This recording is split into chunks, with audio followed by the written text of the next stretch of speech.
pada kesempatan pagi hari ini kita bisa bertemu untuk yang pertama kalinya di mata kuliah, begitu ya. Jadi Anda bertemu dengan Bapak, ya, sudah tahu kan namanya ya? Oke ya, perkenalkan nama Bapak Setiono, ya, kemarin di perkenalan Prodi, Anda sudah sempat bertemu ya dengan Bapak. Oke, ini adalah pertemuan pertama di mata kuliah filsafat ilmu. Jadi mata kuliah ini ya dosen pengampunya Bapak ya. Jadi nanti selama 1 semester ke depan di mata kuliah filsafat ilmu akan bersama-sama dengan Bapak begitu ya. Oke, pada pertemuan hari ini Bapak akan menyampaikan gambaran umum ya dari mata kuliah filsafat ilmu ini. Ya, seperti apa nanti kegiatan perkuliahannya, ya, kemudian nanti tugas yang harus dikerjakannya seperti apa, ya, kemudian juga nanti Bapak akan sampaikan sistem penilaiannya, ya, sistem penilaiannya, kemudian juga sistem evaluasinya seperti apa, ya, termasuk juga nanti kita akan sepakati ya hal-hal yang menjadi aturan dari perkuliahan mata kuliah filsafat ilmu ini. Oke, mata kuliah yang lain sudah sempat tatap muka bertemu di LMS atau di Zoom atau di Meet? Sudah ada Pak beberapa Sudah beberapa dari ya. ya. Oke, pembelajaran di perguruan tinggi tentunya berbeda ya dengan ketika kemarin Anda melaksanakan kegiatan pembelajaran di SMA begitu ya. Jadi beberapa hari ke belakang Anda sudah mengikuti kegiatan perkuliahan begitu ya. Jadwal Anda padat atau tidak? Dari hari Senin sampai hari Jumat ada jadwal? Ada semua Pak. Ada semua ya. Jadi kalau Anda perhatikan berbeda ya sistem perkuliahannya, sistem pembelajarannya ini berbeda dengan ketika kemarin Anda melaksanakan kegiatan pembelajaran di SMA begitu ya. Oke, seperti yang tadi Bapak sampaikan ya, mata kuliahnya adalah filsafat ilmu begitu ya. Filsafat ilmu, Anda siapa, bobot SKS-nya berapa begitu ya. Kemudian juga agenda untuk setiap pertemuannya nanti akan membahas apa, kompetensi apa yang akan dicapai pada setiap pertemuannya itu sudah tertera ya di RPS. Jadi RPS itu sebetulnya bercerita terkait dengan gambaran umum dari mata kuliah filsafat ini nanti akan seperti apa. Karena di bagian belakang juga ya, di bagian akhir dari RPS-nya itu ada sistem penilaian ya, evaluasinya, tugas yang nanti harus Anda kerjakan itu sudah tertera di situ apa saja tugasnya, kemudian evaluasinya bagaimana itu sudah ada juga di situ. Oke, harapannya Anda sudah melihat, sudah membaca ya, sudah mempelajari RPS yang sudah Bapak share di LMS begitu. Oke, SKS-nya 2 SKS ya. 2 SKS ini nanti ya pembagiannya Anda nanti tatap muka ya, tatap muka di ruang kelas kalau misalkan nanti pembelajarannya luring, atau tatap muka di ruangan maya seperti ini, di Meet, di Zoom, ataupun nanti di LMS, ini sebanyak 2 kali 50 menit. Ya, 2 kali 50 menit. Jadi kalau hari ini Anda nanti tadi masuk jam 10.20, nanti kegiatan perkuliahan akan berakhir di jam 12 karena 2 kali 50 menit begitu ya. Nah, kemudian nanti selama kita melaksanakan pembelajaran online ya, selama kita nanti melaksanakan pembelajaran online, maka nanti sistem atau kegiatan perkuliahannya Bapak akan selenggarakan secara sinkronus dan juga asinkron.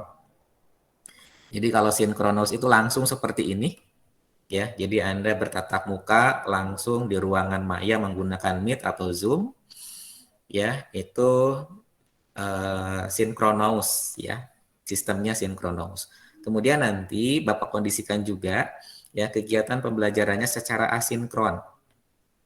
Jadi asinkron itu online, tapi Anda melaksanakannya tidak secara langsung. Ya, tidak secara langsung. Misalkan minggu depan kita akan membahas mengenai pengantar filsafat gitu ya. Minggu depan kita akan membahas mengenai pengantar filsafat, Bapak berikan bahan ajarnya ya, Bapak berikan bahan ajarnya. Kemudian nanti selama 2 kali 50 menit itu di jam pelajarannya begitu ya, di jadwalnya. Misalkan 30 menit pertama Anda mempelajari bahan ajar. Ya, belajar mandiri mempelajari bahan yang sudah Bapak berikan. Anda baca atau Anda mengerjakan tugas di situ ya, atau menjawab pertanyaan ya, dan lain sebagainya.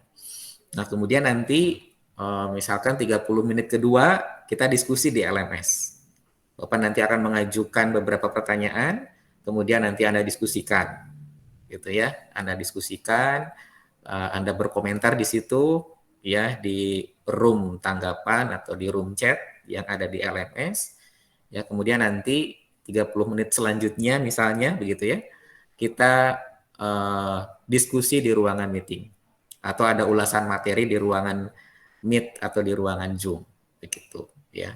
Jadi yang 2 kali 50 menit itu nanti ya kegiatan pembelajarannya bisa langsung seperti ini. Kemudian juga nanti bisa dilakukan secara asinkron, tidak langsung. Tidak langsung itu nanti tadi Anda belajar mandiri dulu, gitu ya. Anda belajar mandiri dulu, mempelajari bahan ajar, kemudian diskusi di LMS, Bapak nanti akan kondisikan kegiatan diskusinya, baru nanti ya di sesi terakhir gitu ya, di sesi terakhir kita masuk ruangan Meet, Bapak mengulas materi atau merefleksi kegiatan diskusi yang sudah dilaksanakan sebelumnya ya. Jadi nanti tidak akan full ya, tidak akan full meeting ya di Zoom atau di Google Meet dari jam misalkan dari sekarang ya. Sekarang itu kan mulai jam 10.20 sampai jam 12 tidak akan full. Ya, tidak akan full sinkronos. Tidak akan full di meeting terus-terusan begitu. Jadi nanti Bapak akan bagi waktunya. Jadi di WA group nanti Bapak akan sampaikan jadwalnya. Gitu ya, Bapak akan sampaikan jadwalnya. Misalkan 15 menit pertama itu absensi dan juga kultum. Jadi nanti untuk pertemuan berikutnya itu silahkan dibagi di kelas ya, harus ada yang menyampaikan kuliah 7 menit begitu ya. Jadi 15 menit pertama dan ya Anda melaksanakan absensi di LMS dan juga kuliah 7 menit. Kemudian nanti 30 menit yang kedua itu belajar mandiri ya, kemudian 30 menit selanjutnya itu diskusi dan terakhir nanti ada pertemuan di Meet ya, pertemuan di Meet. Dan di bagian akhir nanti ya ada tugas atau mungkin ada kuis begitu ya. Oke. Jadi untuk kegiatan perkuliahannya nanti akan seperti itu ya, Bapak kondisikan seperti itu. Kemudian juga nanti Bapak akan selingi juga dengan rekaman video gitu ya. Jadi Bapak akan selingi juga nanti dengan rekaman video yang Bapak buat, kemudian Bapak upload di LMS. Begitu. Ya, jadi nanti Anda tinggal menyaksikan video yang sudah Bapak sampaikan di LMS begitu ya. Oke, jadi 2 SKS itu Anda nanti tatap muka ya, tatap muka di LMS atau di ruang kelas nanti 2 kali 50 menit. Kemudian nanti Anda juga punya kewajiban ya, Anda juga nanti punya kewajiban sebanyak 2 kali 50 menit di rumah ya untuk belajar khusus di mata kuliah filsafat ilmu. Ya, jadi nanti Anda harus sediakan waktu selama 2 kali 50 menit per minggu untuk mempelajari mata kuliah filsafat ilmu. Gitu. Ya. Jadi 2 kali 50 menit di kelas tatap muka, ya. Kemudian 2 kali 50 menit lagi itu belajar terstruktur, belajar mandiri di rumah ya untuk mata kuliah filsafat ilmu. Jadi 1 minggu itu kalau di total ada sekitar 4 kali 50 menit. Jadi 4 kali 50 menit ini Anda harus habiskan dalam kurun waktu 1 minggu untuk mempelajari mata kuliah filsafat ilmu. Sehingga nanti Bapak akan juga menyampaikan tugas untuk mengkondisikan yang 2 kali 50 menit di rumah. Gitu. Jadi nanti Bapak akan berikan tugas sehingga nanti Anda di rumah ya minimal membuka materi lagi, membaca materi lagi ketika mengerjakan tugas yang nanti bobotnya itu kurang lebih 2 kali 50 menit begitu ya. Ya, termasuk untuk mata kuliah yang lain pun seperti itu sama ya. Jadi kalau 3 SKS berarti 3 kali 50 menit tatap muka di LMS ya, atau di Zoom, atau di Meet, atau di kelas nanti kalau misalkan pembelajarannya luring. Nah, nanti juga Anda harus sediakan waktu sebanyak 3 kali 50 menit di rumah untuk melaksanakan kegiatan pembelajaran mandiri, mengerjakan tugas, dan lain sebagainya. Gitu ya. Jadi bobot 2 SKS itu seperti itu ya. Bobot 2 SKS itu seperti itu. Ya tentunya nanti Anda harus penuhi begitu ya. Anda harus penuhi. Kemudian nanti dosen-dosen pun akan mengkondisikan bahwa yang 2 kali 50 menit itu betul-betul Anda curahkan, Anda berikan untuk mata kuliah filsafat ilmu misalnya, atau nanti mata kuliah yang lain. Ya, seperti itu. Oke, mata kuliah filsafat ilmu ini adalah mata kuliah dasar. Ya, ini mata kuliah dasar yang nanti mata kuliah ini akan mendasari mata kuliah yang lain. Ini mata kuliah dasar yang nanti ilmu-ilmu yang akan Anda pelajari di mata kuliah ini akan mendasari mata kuliah yang lain. Gitu. Sehingga mata kuliah ini Anda dapatkan di semester pertama. Gitu ya, di semester pertama, di tahun pertama, di semester pertama.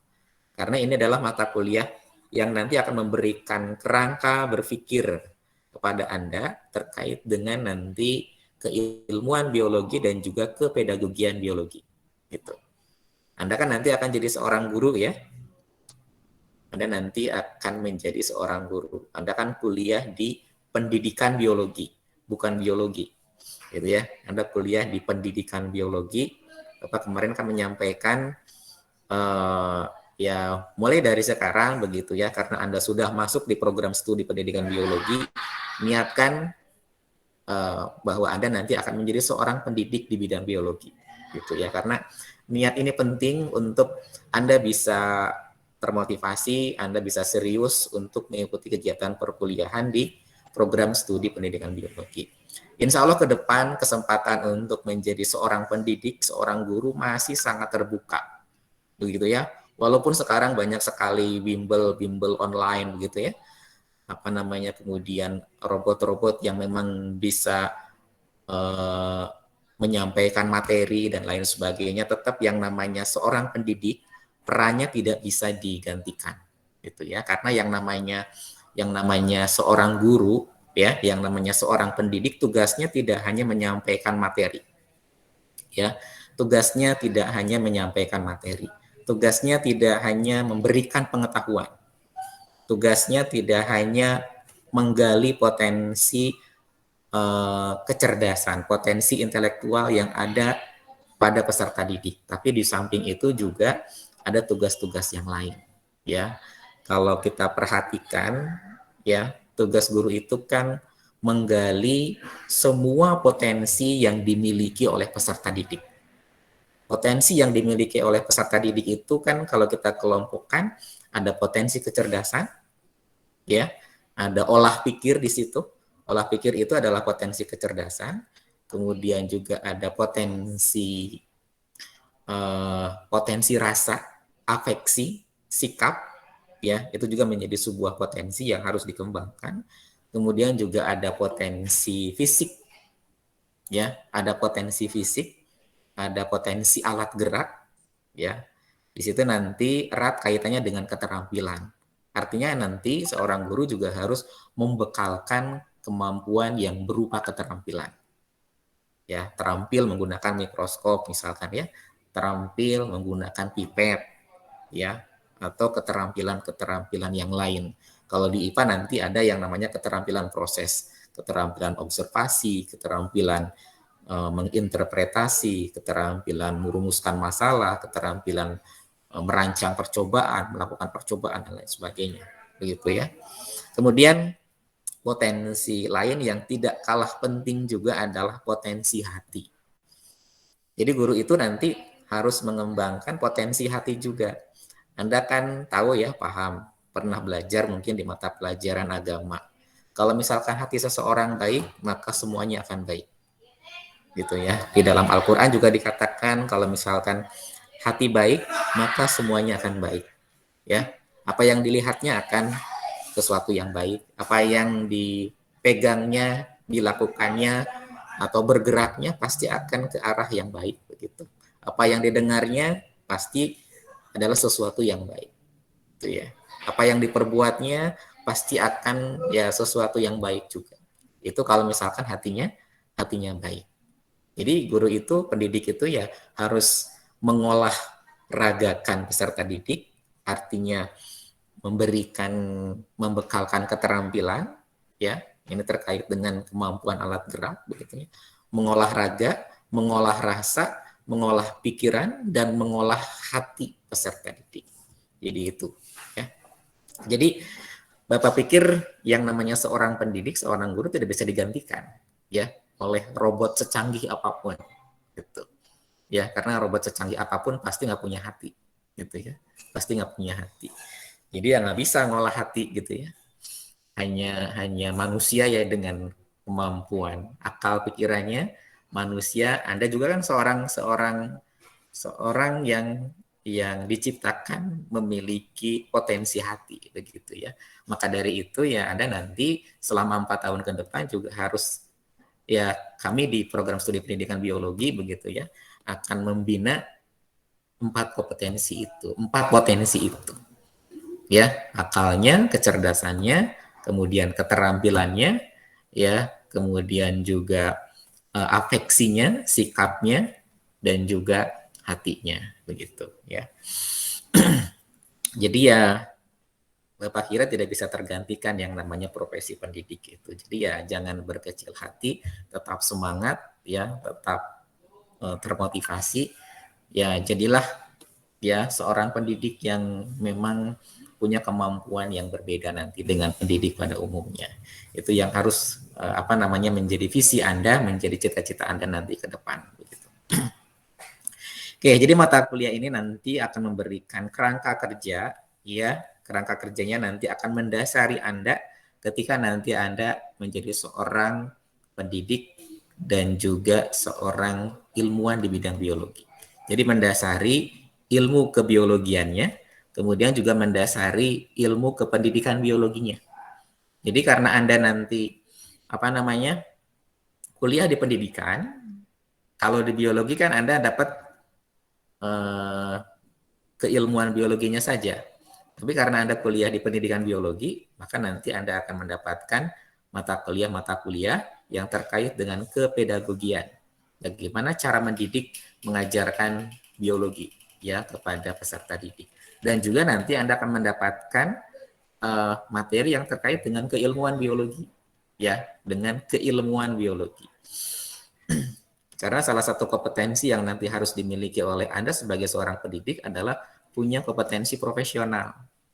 Artinya harus menguasai biologi, harus menguasai bidang ilmu yang nanti akan Anda ajarkan kepada peserta didik. Bidang ilmunya apa? Bidang ilmunya biologi, bidang ilmunya sains ya kalau di SMP. Jadi Anda harus kuasai sainsnya, gitu ya. Kemudian Anda juga harus kuasai keilmuan mendidiknya, ya, kuasai keilmuan mendidik biologinya, gitu ya. Makanya dari itu nanti Anda akan mendapatkan materi terkait dengan model-model pembelajaran, bagaimana cara mengimplementasikan model pembelajaran, begitu ya, metode-metode pembelajaran, media pembelajaran, strategi pembelajaran, ya, simulasi mengajar dan lain sebagainya, begitu ya. Oke, jadi mata kuliah filsafat ini nanti akan memberikan kerangka dasar kepada Anda terkait dengan ya keilmuan kepedagogian dan juga keilmuan kebiologiannya, begitu. Ya.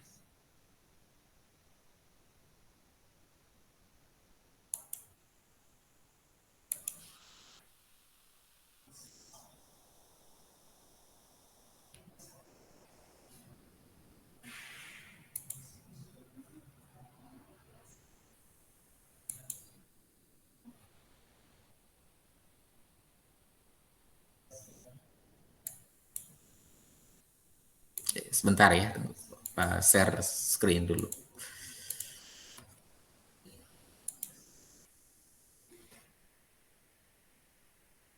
Terlihat share screen-nya? Terlihat, Pak. Terlihat ya. Ini mudah-mudahan kebaca. Oke. Mata kuliah filsafat ilmu ini nanti akan mempelajari tentang hakikat ilmu termasuk hakikat IPA.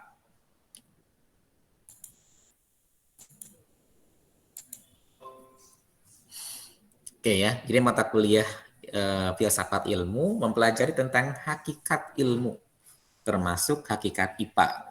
Objek kajian IPA mempelajari hakikat perolehan ilmu melalui metode ilmiah serta mengajarkan hakikat pembelajaran IPA. Jadi deskripsi singkat dari mata kuliah filsafat ilmu ini adalah nanti mata kuliah ini akan mempelajari tentang hakikat ilmu. Jadi ilmu itu apa sih begitu ya? Kita nanti akan pelajari hakikat esensi dari ilmu itu sendiri, termasuk nanti kita akan pelajari hakikat IPA, karena kan nanti Anda akan mengajarkan biologi, akan mengajarkan IPA, biologi itu masuk ke dalam rumpun IPA, sehingga ya Anda harus memahami hakikat esensi dari IPA itu apa sih sebetulnya, apa yang dipelajari dalam IPA gitu ya, dan lain sebagainya. Ada objek kajiannya, kemudian juga mempelajari hakikat perolehan ilmu pengetahuan. Pengetahuan itu kan dikonstruksi, ya. Pengetahuan itu dikonstruksi atau dibangun. Caranya bagaimana, ya? Cara memperoleh pengetahuan itu seperti apa? Kita nanti akan pelajari, begitu. Kemudian juga nanti kita akan mempelajari tentang metode ilmiah. Pernah belajar dulu di SMA metode ilmiah?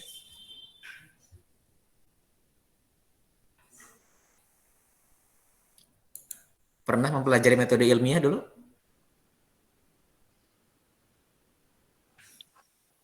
Pernah nggak mempelajari?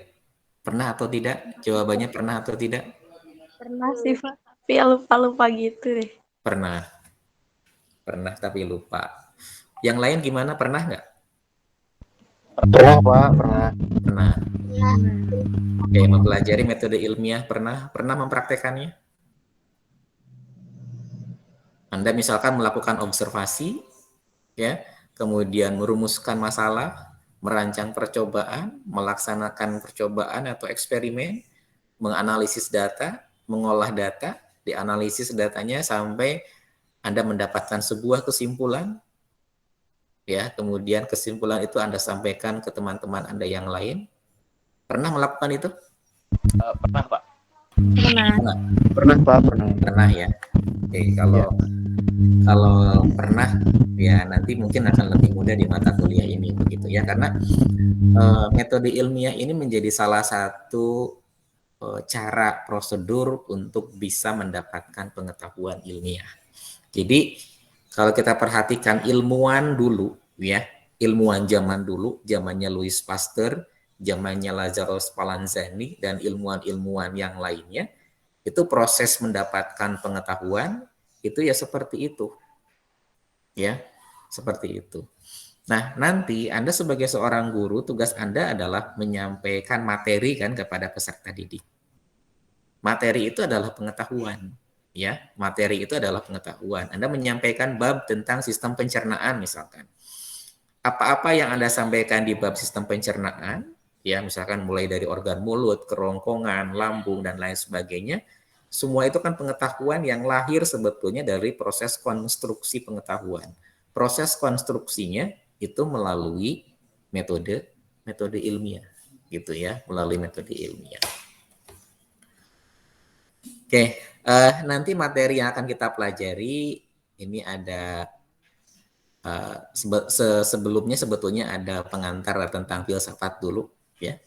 Ada pengantar tentang filsafat. Jadi minggu depan kita akan membahas mengenai pengantar filsafat. Bahannya sudah Bapak sampaikan. Kemudian nanti kita akan pelajari hakikat ilmu. Kemudian nanti ada hakikat IPA, ada hakikat IPA. Kemudian juga ada metode ilmiah, ada objek kajian biologi, ada pendekatan pembelajaran biologi, pembelajaran sains. Kemudian juga nanti ada penerapan metode ilmiah. Kita nanti di bagian akhir itu ada proyek ya. Proyeknya itu adalah melakukan riset sederhana, melakukan mini riset sederhana.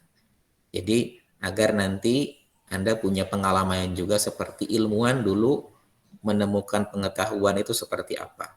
Jadi nanti si proyeknya itu diharapkan Anda bisa melakukan langkah-langkah metode ilmiah, mulai dari observasi sampai nanti Anda mendapatkan sebuah data, datanya dianalisa, kemudian Anda mendapatkan sebuah kesimpulan dan nanti kesimpulannya dikomunikasikan.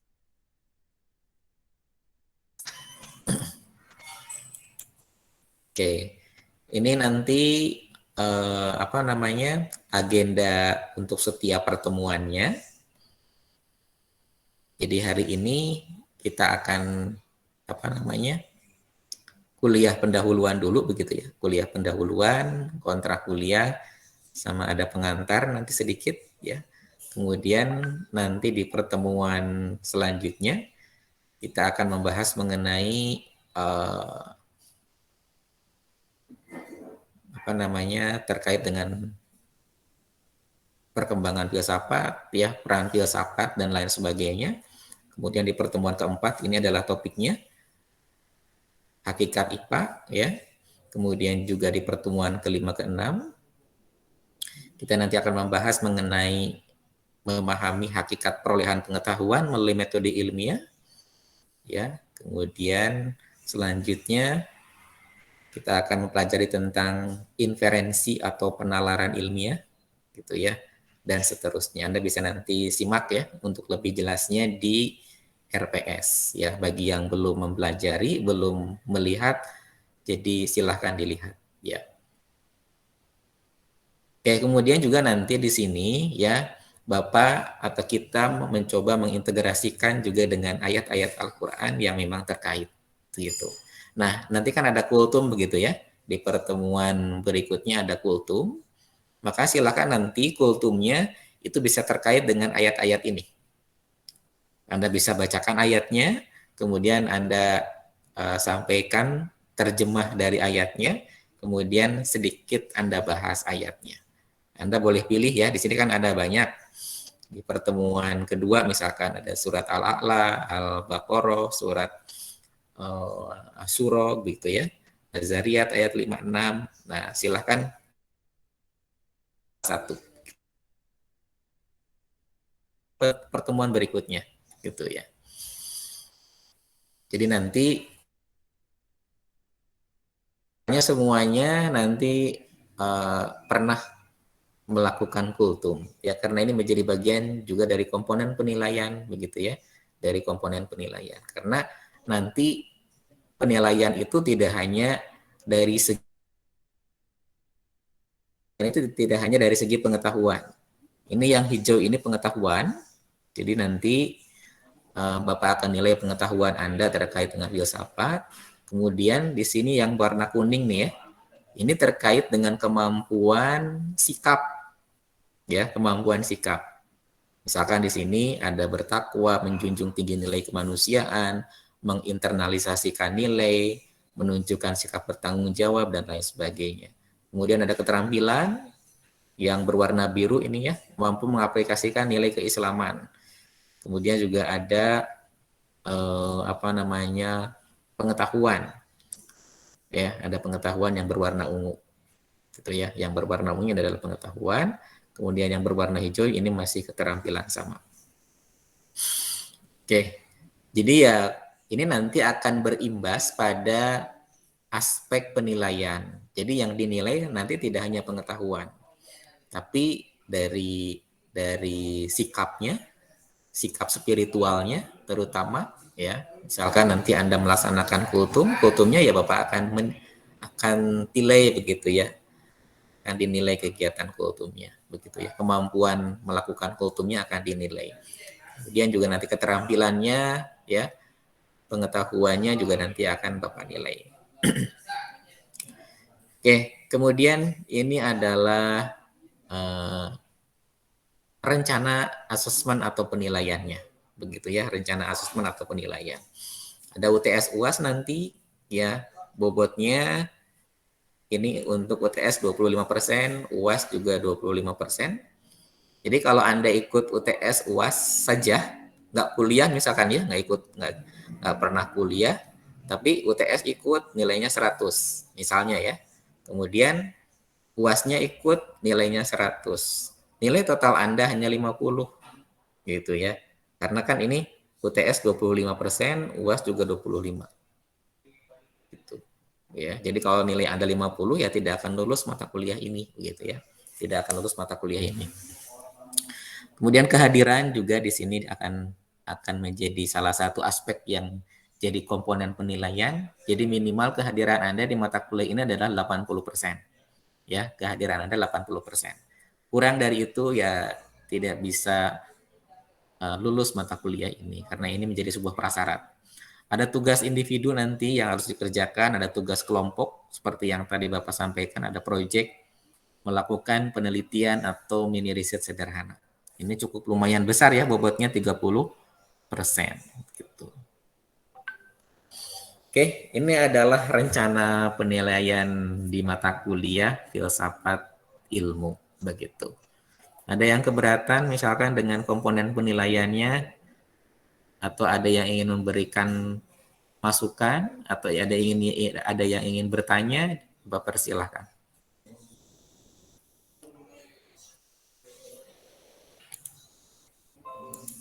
Silakan, barangkali ada yang ingin ditanyakan.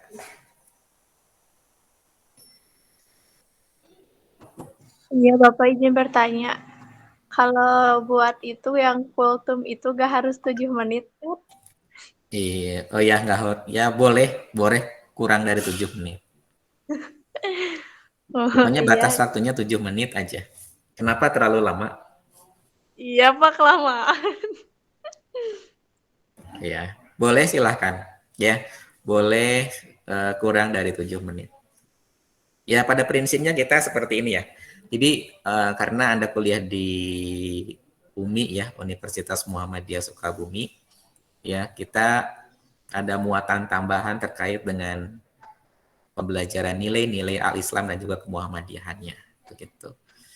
Ya, ini salah satu bentuk implementasi dari kurikulum di perguruan tinggi Muhammadiyah. Gitu. Ya minimal nanti ada 1 atau 2 ayat yang kita kutip, 1-2 ayat yang kita bacakan ya dalam setiap kita melaksanakan kegiatan perkuliahan. Dan tentunya itu akan menambah keberkahan kegiatan perkuliahan kita. Karena di salah satu hadis dikatakan kalau misalkan di satu majelis, kita kan majelis ilmu ya, kita di sini hadir dalam ruang meeting ya, membahas sesuatu yang bermanfaat. Ini kan majelis ilmu begitu ya, majelis ilmu. Kalau misalkan di satu majelis ada 1 atau 2 ayat yang disampaikan, dijelaskan, dibacakan, ini akan menambah keberkahan dari majelis ilmu tersebut ya, majelis perkuliahan yang kita nanti akan laksanakan begitu. Malaikat akan menaungi, malaikat akan mencatat semua apa yang Anda kerjakan selama Anda mengikuti kegiatan perkuliahan gitu. Ya mudah-mudahan tambah berkah ya, tambah berkah ya dengan kita ada kultum terlebih dahulu begitu. Kalau ya ada malaikat, kemudian juga kegiatan pertemuannya dirahmati oleh Allah begitu ya, nanti pun Anda akan lebih mudah memahami gitu ya, akan lebih mudah memahami apa yang dipelajari gitu. Oke, kemudian Bapak nanti juga akan bertanya kepada Anda di di kuis atau apa ya terkait dengan ya target Anda di dalam membaca Al-Qur'an setiap hari begitu. Ya, jadi Ya, mulai dari sekarang begitu ya. Anda targetkan sehari harus baca, harus buka Al-Qur'an, harus baca 1 ayat, 2 ayat, baca juga artinya. Ya, baca juga terjemahannya. Gitu. Biar tahu, biar paham. Kalau udah tahu, kemudian paham, Anda ngerti, ya, langkah selanjutnya mudah-mudahan Anda bisa mengamalkan. Gitu. Kalau diamalkan akan ada dampaknya atau tidak bagi diri Anda? Ya, akan ada dampaknya, akan berpengaruh bagi diri Anda, akan berpengaruh juga untuk teman Anda, akan berpengaruh juga untuk lingkungan Anda, gitu. Ya termasuk gini, Anda belajar ilmu gitu ya, Anda belajar ilmu biologi untuk apa? Anda belajar ilmu biologi untuk apa? Untuk mendapatkan ilmu, Belajar lalu menganalisis tubuh sendiri, Pak, terus dapat mengajarkannya kepada orang lain. Oke, Anda belajar biologi biar tahu biologi, biar paham biologi, ya. Kemudian bisa menerapkan ilmu biologi, ya, menerapkan, kemudian nanti mengamalkan ilmu itu kepada peserta didik, gitu. Ya, kalau nanti Anda berprofesi sebagai seorang pendidik, Anda kan akan menceritakan kembali, Anda akan menyampaikan ilmu-ilmu biologi yang sudah Anda pelajari di sini. Gitu. Yang paling penting sebetulnya menerapkannya itu, gitu ya.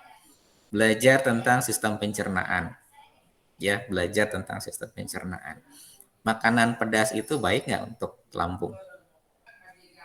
Bagus nggak untuk lambung? enggak. Enggak. Tidak.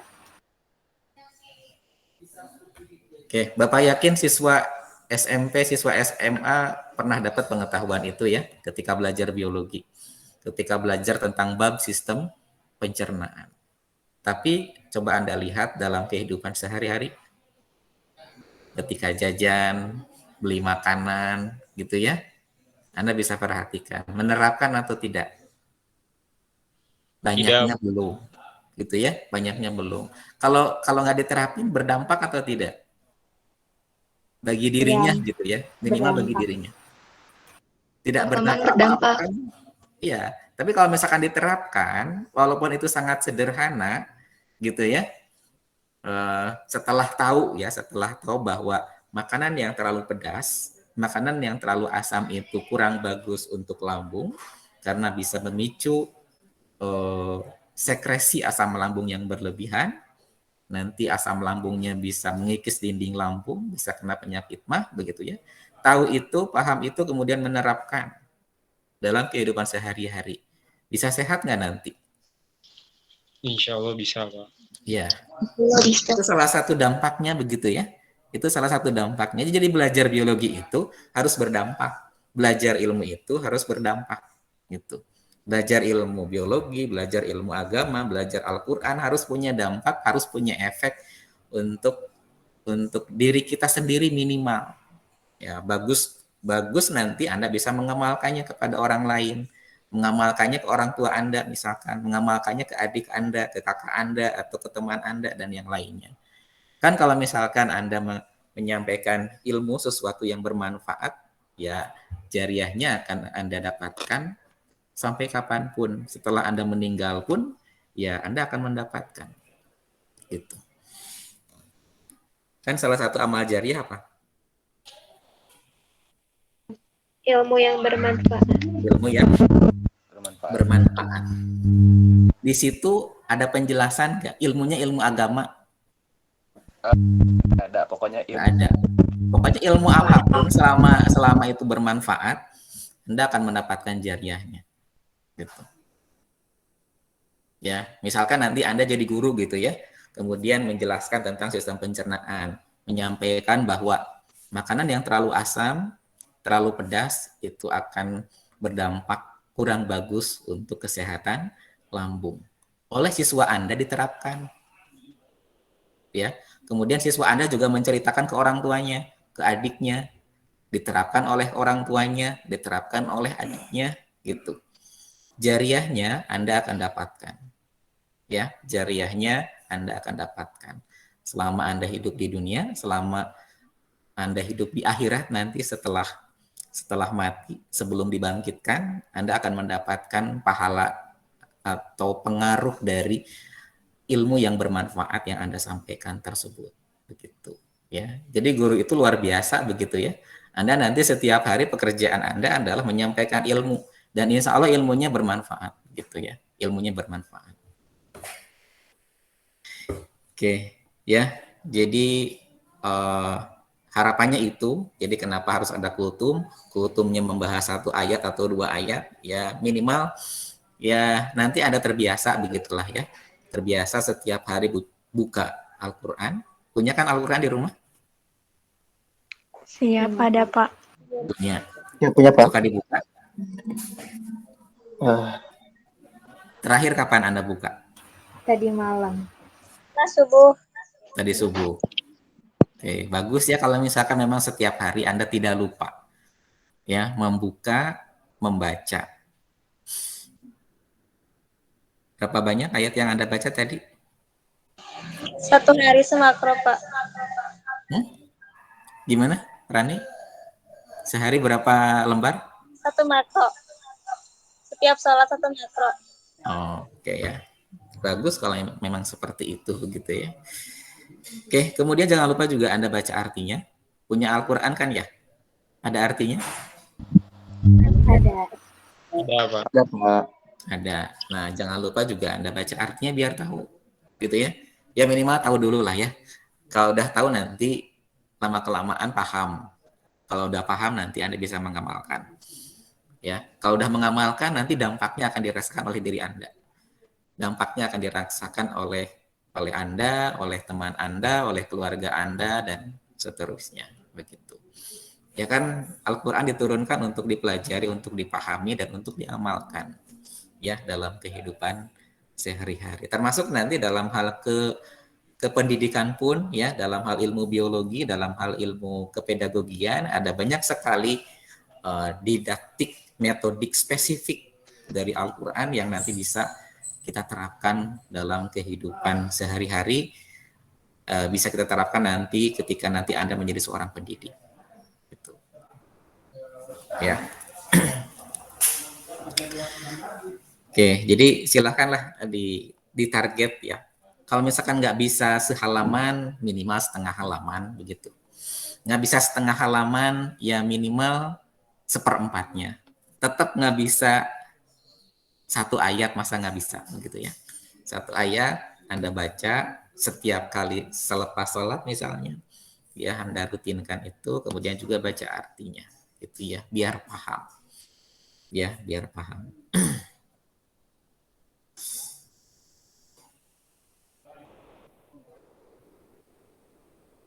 Oke, ada pertanyaan sampai di sini? Silakan.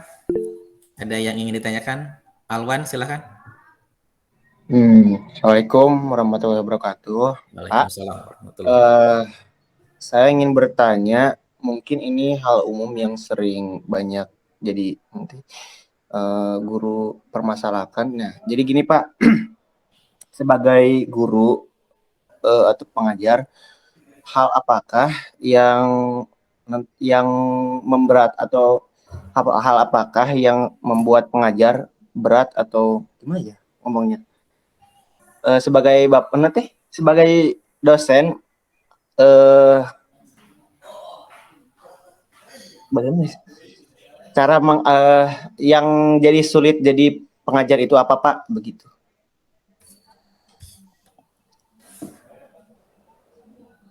Oke, terima kasih. Ana, silakan Ana mau bertanya. Silakan. Baik Bapak, mohon izin untuk bertanya.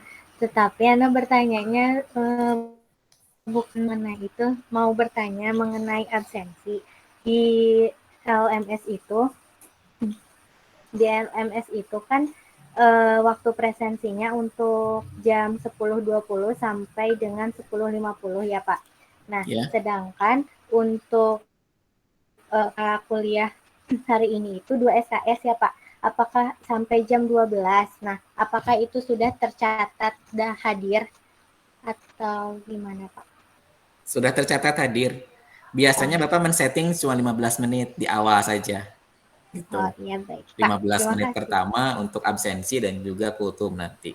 Ya. Ya, terima kasih Pak. Bapak setting sampai jam 10.50 biar takut nanti ada yang terlambat masuk sehingga bisa tetap absen masuk begitu. Untuk pertemuan hari ini saja begitu. Ya, Untuk ke baik. depan itu tolong diperhatikan 15 menit pertama begitu ya untuk absensi. Jadi jangan telat masuk gitu ya, jangan telat masuk ke LMS-nya gitu. Baik Pak, terima kasih. Oke, itu ya pertanyaannya. Dari Ana, kemudian dari Alwan tadi. Apa yang membuat berat ya? Jadi, oke. Ini ya, yang namanya males ya, yang namanya males itu kan sebetulnya manusiawi begitu ya, manusiawi. Kita kan diberi potensi dorongan baik, dorongan buruk gitu ya. Kita punya potensi itu. Kita punya potensi hati juga begitu ya. Kita punya potensi hati, kemudian juga kita punya potensi untuk melakukan hal-hal yang buruk gitu ya. Kemudian juga kita juga punya potensi untuk bisa melakukan hal-hal yang baik begitu. Kita kan sebagai sebuah makhluk begitu ya, makhluk yang Allah ciptakan sangat sempurna. Kalau malaikat kan nggak punya nafsu, gitu ya. Malaikat nggak punya nafsu. Kalau manusia itu dilengkapi dengan nafsu, dengan akal pikiran dan lain sebagainya. Sehingga ya yang namanya nafsu itu kan selalu mengarahkan kita. Terlebih di situ ada intervensi setan begitu ya. Karena setan itu masuknya dari situ. Ya, setan itu kan selalu menggoda kita setiap hari. Ya, selalu menggoda kita setiap hari. Jadi yang namanya dorongan baik, dorongan tidak baik itu pasti ada saja gitu ya. Yang namanya males, hoream dan lain sebagainya pasti ada. Gitu ya. Yang namanya Anda sudah niatkan misalkan malam-malam mau bangun begitu ya. Mau bangun, mau sholat malam. Ya, Anda sudah pasang jam welker jam 3. Setelah bunyi Anda matikan, kemudian Anda tidur lagi. Gitu ya. Sebentar 5 menit lagi begitu ya setelah dimatikan. Nah, itu kan sesuatu yang memang pasti ada, pasti hadir gitu ya. Kita rasakan. Setiap hari kita rasakan hal tersebut. Yang namanya baca Quran gitu ya, kadang-kala ya ada malesnya, ada nggak maunya, ada horeamnya begitu ya. Nah, tentunya itu yang memang harus kita lawan begitu ya, harus kita lawan. Ya, termasuk ketika nanti Anda menjalankan profesi Anda pun sebagai seorang pendidik, sebagai seorang guru, itu dorongan-dorongan seperti yang tadi Bapak sampaikan itu pasti ada begitu ya. Malas buat perencanaan begitu ya. Malas buat perencanaan, malas ngajar dan lain sebagainya pasti ada. Gitu ya, pasti ada. Itu yang memang ya harus kita lawan. Cara melawannya ya salah satunya dengan kita mengkonsistenkan amal kebaikan gitu ya. Jadi kita setiap hari harus konsisten ya melaksanakan amal kebaikan. Ya. Jadi yang namanya amal kebaikan itu silahkan kerjakan sedikit demi sedikit. Tapi sering gitu. Ya. Jadi misalkan baca Quran, yang bagus itu bukan misalkan sehari khotam 30 juz gitu ya. Kemudian selain hari itu ya nggak pernah baca lagi. Bukan yang seperti itu yang diharapkan sebetulnya, tapi yang konsisten istiqomah setiap hari melakukan. Nggak apa-apa satu ayat juga, tapi konsisten terus sedikit demi sedikit. Justru kan amalan yang paling baik itu bukan amalan yang banyak tapi sekali dilakukan, tapi amalan yang sedikit tapi konsisten istiqomah dilakukan. Nah, itu bisa menghindari kita dari hal-hal yang tadi gitu ya. Rasa malas, rasa nggak mood dan lain sebagainya bisa hilang dengan kita mengkonsistenkan itu. Dan sebagai seorang guru nanti sebagai seorang pendidik, ya hal yang harus kita nanti bina juga adalah hati kita. Ya, kebiasaan baik kita itu harus kita konsistenkan. Karena kan nanti ya Anda sebagai seorang pendidik itu kan tidak hanya mengajar tadi tugasnya, tapi juga Anda bertugas nanti mendidik. Mendidik itu kan merubah akhlak. Ya, mendidik itu orientasinya adalah merubah akhlak. Yang tadinya peserta didik kita nggak baik, nggak sopan, ya nggak hormat ke orang tua, kita rubah menjadi sopan, menjadi hormat ke orang tua, menjadi orang yang baik, menjadi orang yang soleh, dan lain sebagainya. Tentunya kalau misalkan peserta didik kita ingin jadi orang yang soleh, orang yang baik, orang yang sopan, kita harus sopan, kita harus baik dulu, begitu ya. Sebagai seorang pendidik harus baik dulu, harus sopan dulu, gitu ya. Harus konsisten dengan kebaikan dulu, baru nanti kita bisa mencontohkan kepada peserta didik kita, gitu ya. Jadi apa yang kita katakan akan memiliki power atau kekuatan apabila apa yang kita katakan itu sudah menjadi akhlak kita, gitu. Misalkan jujur ya, jujur itu kan contoh akhlak. Kapan jujur menjadi akhlak? Dalam situasi apapun, seberat apapun, jujur tetap dilaksanakan. Misalkan ketika UTS begitu ya, pengawasnya nggak hadir, gitu ya. Terus buku nggak dikumpulin, HP-nya nggak dikumpulin. Itu kan kesempatan untuk nyontek kan terbuka luas, gitu ya. Teman Anda semuanya nyontek, misalnya ya, karena pengawas nggak ada, bukunya nggak dikumpulin, kemudian HP-nya nggak dikumpulin, teman Anda semuanya juga nyontek. Sikap Anda nanti akan seperti apa kalau misalkan dihadapkan pada situasi seperti itu? Ikut-ikutan nyontek, tetap konsisten tidak nyontek, atau seperti apa? Kalau Anda istiqomah teguh dengan pendirian Anda nggak nyontek, nah berarti jujurnya sudah jadi akhlak. Ya, jujurnya sudah menjadi akhlak. Jadi akhlak itu adalah pencapaian sikap karakter yang paling tinggi, gitu. Nah, kalau Anda sudah punya akhlak jujur, kemudian menyampaikan itu kepada peserta didik, maka dia akan punya kekuatan atau power, gitu. Ya. Dan tugas Anda nanti juga seperti itu. Yang namanya mendidik itu perlu waktu, ya. Tidak kita sampaikan hari ini kemudian nurut peserta didik, tidak, gitu. Harus konsisten, terus disampaikan, gitu ya. Sampai nanti pada akhirnya peserta didik kita juga punya akhlak yang sama, gitu. Dalam situasi apapun, seberat apapun, tetap dikerjakan, gitu ya, konsisten, gitu ya, konsisten. Jadi kalau kalau ada pengawas nggak nyontek, kalau misalkan nggak ada pengawas nyontek, itu belum akhlak, jujurnya belum jadi akhlak, gitu ya, jujurnya belum jadi akhlak. Jadi itu ya Alwan. Jadi kita harus mengistiqomahkan diri kita sebagai seorang pendidik nanti dengan selalu melakukan kebaikan setiap hari. Baik Pak, terima kasih. Sehingga nanti dorongan-dorongan buruk itu akan tereliminasi oleh dorongan-dorongan baik, gitu. Ya, jadi ya itu yang memang harus kita bina sekarang selama 4 tahun ke depan, begitu ya. Yang lainnya juga sama. Yang namanya mood, kadang-kala kan kita tiba-tiba nggak mood, gitu ya, tiba-tiba pengen marah, gitu ya. Itu kan sebetulnya manusiawi, begitu ya. Sebetulnya manusiawi. Karena kan kadang-kadang kita juga nggak ngerti, gitu ya. Tiba-tiba pengen marah aja, tiba-tiba nggak mood aja, gitu ya.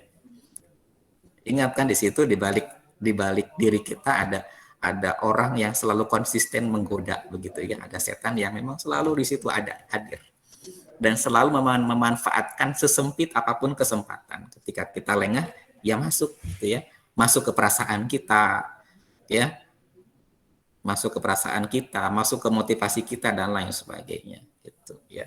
Makanya ya harus sering baca Quran, begitu ya, harus sering sholatnya harus tepat waktu, kemudian juga mengerjakan juga sholat sunnah, begitu ya, sholat duha, sholat malam, dan lain sebagainya, karena ya salah satu upaya yang bisa nanti mengkonsistenkan mood kita, semangat kita adalah itu, begitu ya. Oke, itu ya barangkali. Kita belum masuk ke kegiatan perkuliahan, kita awali nanti minggu depan untuk membahas materi. Kita sekarang silakan kalau ada yang ingin bertanya, ya, ataupun memberikan masukan, ya, atau yang lainnya dipersilahkan. Hilda, silakan Hilda. Ya, Bapak izin bertanya, untuk aturan di kelas ini apa aja, Pak? Terima kasih. Oke, aturannya tadi sebetulnya sudah disampaikan. Pokoknya kalau absen jangan telat 15 menit. Bapak nanti akan setting di 15 menit pertama absensi. Kemudian kehadiran 80%. Ya, kehadiran 80%. Kalau kurang dari 80, berarti tidak lulus mata kuliah ini. Kalau kayak wajib on cam atau kayak gitu nggak ada, Pak? Oke, wajib on cam paling di awal nanti. Di awal Bapak akan instruksikan, silakan buka kamera. Setelah nanti Bapak mengulas materi, mau off cam, silakan. Nanti Bapak akan instruksikan. Paling nanti di akhir on cam lagi. Gitu ya, on cam lagi. Karena kan kalau on cam juga memakan energi, begitu ya. Memakan kuota, memakan energi juga lebih banyak dibandingkan dengan off cam. Gitu. Oke, ada lagi yang ingin disampaikan? Ada yang keberatan misalnya, boleh disampaikan di sini. Jadi kita perjanjian dulu di awal gitu ya. Kita perjanjian kontrak kuliah dulu di awal. Untuk mata kuliah ini. Tugasnya terlalu banyak, tugasnya terlalu berat. Gitu. Boleh silakan diusulkan.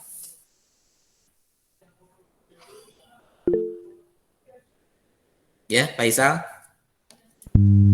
Tadi kan tentang zoomnya di awal 15 menit awal maksimal. Nah, pertanyaannya, gini nanyanya, ke depan itu kita mulai kultum apa? Ya, minggu depan kita sudah mulai kuliah 7 menit. Jadi ada yang, silakan nanti dibagi saja di kelas. Siapa yang mau pertemuan pertama, pertemuan kedua, pertemuan ketiga, dan seterusnya. Terus apa yang harus dibahas? Ayat yang ada di RPS saja. Silakan ambil salah satu. Ya, ambil salah satu. Gitu. Terima kasih, Pak. Ya. Atau mungkin nanti Bapak akan sampaikan begitu ya sehari sebelum bahwa besok kultumnya ngebahas surat ini gitu. Jadi silakan nanti Anda punya waktu untuk mempersiapkan. Silakan tinggal baca saja ayatnya, sampaikan artinya, sedikit bahas cukup gitu. Itu saja.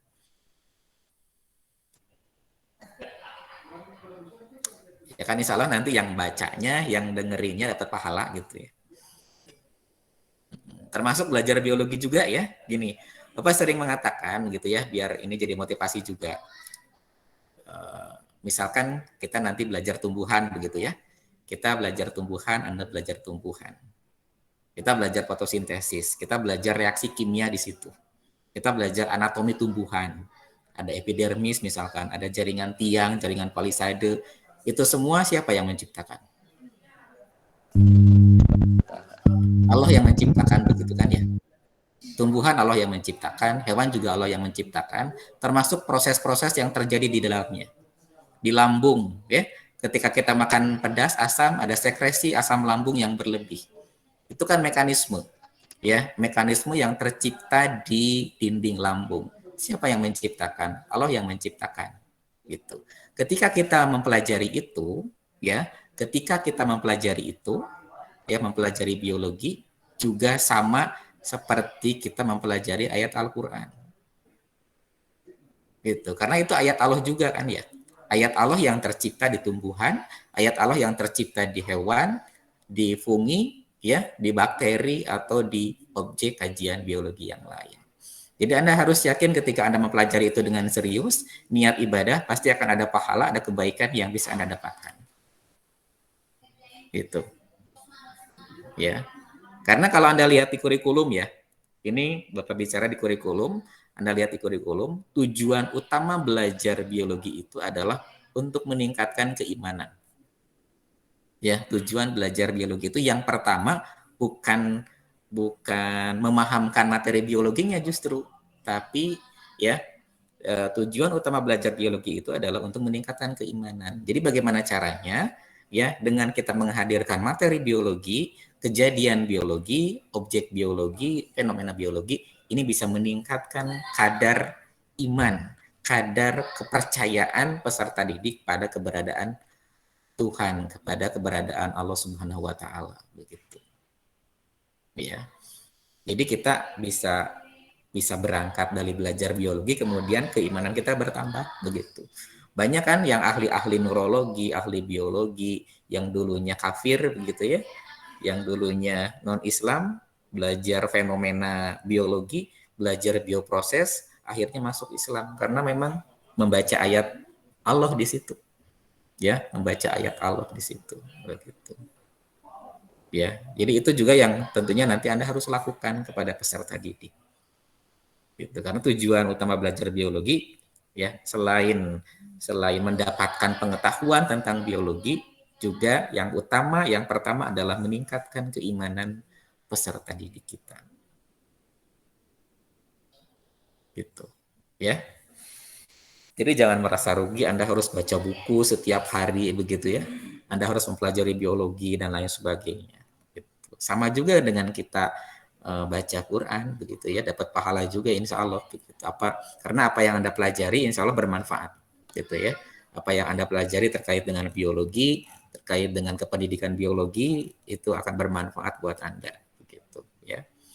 Jadi ya Anda harus orientasikan juga bahwa setelah kita hidup di dunia itu akan ada kehidupan yang lain begitu ya. Ada akhirat, ada mahsyar, ada surga dan neraka. Gitu. Kita harus yakin dengan itu dan kita harus mempersiapkan. Dan kesempatannya hanya di dunia. Gitu ya.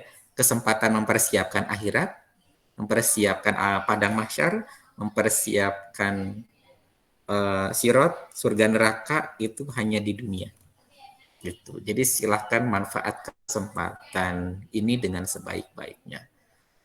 Ya, belajar yang giat, belajar yang semangat gitu ya. Karena insya Allah itu akan berdampak juga bagi Anda ya, berdampak baik untuk Anda begitu ya.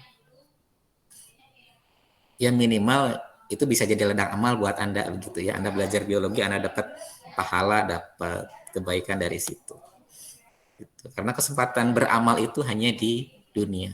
Setelah meninggal udah nggak ada lagi kesempatan begitu ya, sudah tidak ada lagi kesempatan, sudah putus kecuali yang 3 itu ya, ilmu yang bermanfaat, anak yang soleh di situ ya.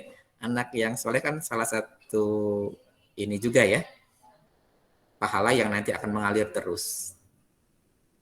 Apakah ada catatan di situ anaknya anak kandung? Tidak ada ya. Anda nanti kalau jadi guru, anak Anda banyak. Ya, kalau Anda jadi pendidik, jadi guru, anak Anda insya Allah banyak. Gitu. Anda bisa bayangkan setiap hari Anda berikan ilmu yang bermanfaat kepada mereka. Kemudian mereka jadi soleh karena Anda, jariahnya Anda akan dapatkan. Tidak hanya satu tapi banyak. Ya, tidak hanya satu tapi banyak. Anda ngajar kelas 1, kelas 2, kelas 3, bertahun-tahun Anda ngajar, Anda bisa bayangkan berapa banyak anak Anda. Anda bisa bayangkan juga kalau semuanya soleh karena Anda, gitu ya. Itu akan menjadi jariah yang sangat luar biasa bagi Anda. Jadi ya selalu termotivasi begitu ya, dengan hal tersebut Anda harusnya termotivasi ya. Jadi manfaatkan kesempatan ini dengan sebaik-baiknya, begitu. Oke, ada lagi yang ingin ditanyakan?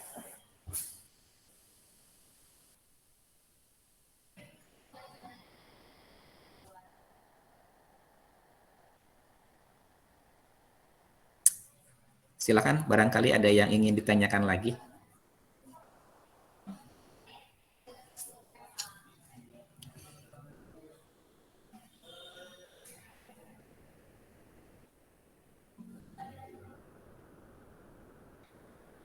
Oke, kalau tidak ada barangkali itu saja untuk pertemuan pembuka hari ini, begitu ya.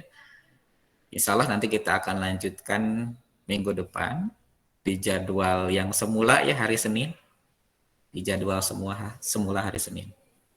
Jam 10.20 ya, sama ya. Oke, itu barangkali kalau tidak ada pertanyaan lagi ya, mudah-mudahan apa yang kita bicarakan hari ini bermanfaat ya untuk kita semua Insya Allah mudah-mudahan minggu depan kita diberikan waktu, diberikan kesehatan, diberikan rezeki, sehingga ya hari Senin nanti kita bisa bertemu lagi, bisa bertatap muka kembali, ya. Kita nanti akan mulai membahas materi tentang filsafat, begitu ya. Kita nanti akan bahas mulai dari arti filsafat, manfaat filsafat, ya, dan yang lainnya. Bahan ajarnya sudah Bapak sampaikan di LMS pertemuan yang pertama setelah pengumuman, ya, Anda baca, karena nanti di akhir kegiatan perkuliahan itu akan ada kuis yang harus nanti Anda kerjakan. Begitu. Jadi setelah nanti Anda belajar mandiri, ya, kemudian juga nanti diskusi, kemudian menyimak pemaparan dari Bapak, di bagian akhir sesi kegiatan perkuliahan akan ada kuis. Jadi tolong dipersiapkan. Oke, itu barangkali untuk pertemuan hari ini. Ya, terima kasih atas kehadirannya, partisipasinya. Terima kasih bagi yang sudah bertanya. Insya Allah apa yang tadi Anda lakukan, ya, gerak langkah kaki Anda, gerak tangan Anda untuk mengklik HP, mengklik mengklik laptop, menyalakan laptop, ini akan jadi amal kebaikan buat Anda. Begitu. Terima kasih. Assalamualaikum warahmatullahi wabarakatuh. Waalaikumsalam warahmatullahi wabarakatuh. Terima kasih. Makasih Bapak. Makasih Pak. Terima kasih Pak.